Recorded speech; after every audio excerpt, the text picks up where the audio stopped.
So, today at work was a bit boring. I say at work, of course, I was at home working from here. It was kind of grey and rainy all day long. Right at the end, the sun began to shine, I'm glad to say. But the humdrum sort of work day made me think I wanted a cocktail that is a little more pizzazzy, a little more complex and a little kind of interesting blast. And for that, I think it would be hard to beat the Singapore Sling. It was, as the name kind of suggests, first crafted in Singapore at the Raffles Hotel, and it's called a sling because comes from a German word that means you add a bit of soda to it or something like that. We're just going to go straight for it though, and it's one of those cocktails that really has those ingredients I've talked about before, maybe sitting in the back of your cupboard, or you have to go and make a special trip to get it because they're not the usual alcohols you might have in your house.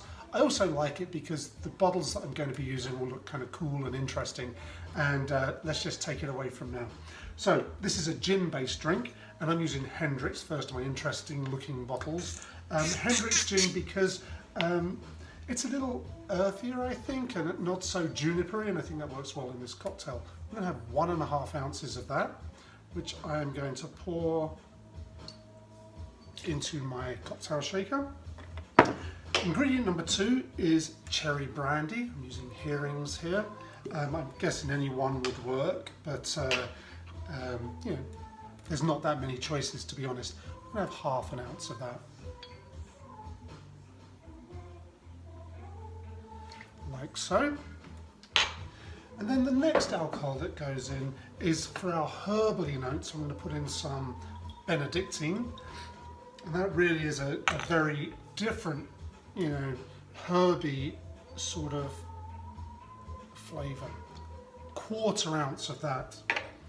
And then finally, let's not forget a little bit of orange. I'm going to put 1/4 ounce of Grand Marnier in, but again, any sort of triple sec would probably do the trick. Cointreau, if you're feeling as posh as Grand Marnier, just triple sec or orange curacao would also work. And we'll have another 1/4 ounce of that. And then we go for our non-alcoholic elements here. This calls for pineapple juice. So we'll have 1.5 ounces of pineapple juice. And still more citrus, we're going to have 1/2 ounce of lime juice, lemon juice, whatever you want. Freshly squeezed would be great. Out of bottle is acceptable. 1/2 ounce of that. And then it calls the recipe I found. And now I did want to sort of point out there isn't really a sort of accepted recipe for this. The original recipe definitely had gin, probably had cherry brandy, probably had some juice and a little bit of soda, but there isn't an accepted one. So I just sort of brought together a whole series of different recipes and sort of come up with the one that I think works well. And the one that I found has grenadine in it as well, and in the past I've just used a splash, but I actually think this, I'm going to put a full 1/4 ounce in, but you know, just because I like things, maybe not even that much, a scant 1/4 ounce, because I like things a little bit sweeter sometimes. And I made this grenadine myself, and it's a real simple 50-50 mix of pomegranate juice and sugar warmed up in a pan, let to cool, put a little bit of orange blossom water if you have in it, and that just keeps it in the fridge for a little bit longer. And then the final, really, am I going to keep on saying one more ingredient? Yes, there is one more ingredient, and I'm putting some bitters in, and it says in the recipe that I had aromatic bitters. I tried that and it didn't quite work for me, so I'm going to try and balance out some of the alcohol in there with peach bitters, but really you could probably use any bitters of your choice. It's just a dash of that. Phew! And after all those ingredients, it's time to shake this puppy.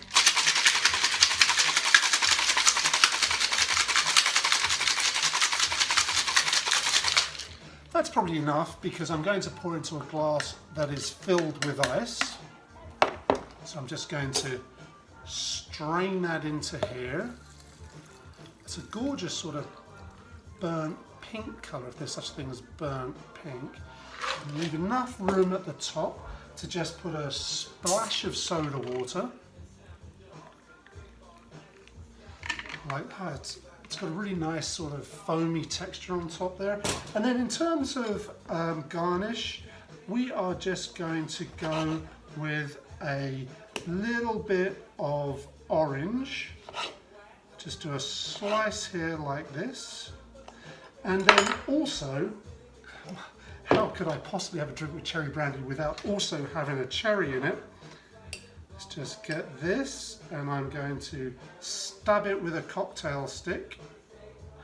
Put that onto the orange, and then put the orange on there, like so.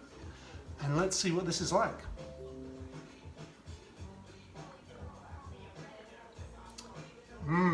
Now that is deceptively easy to drink.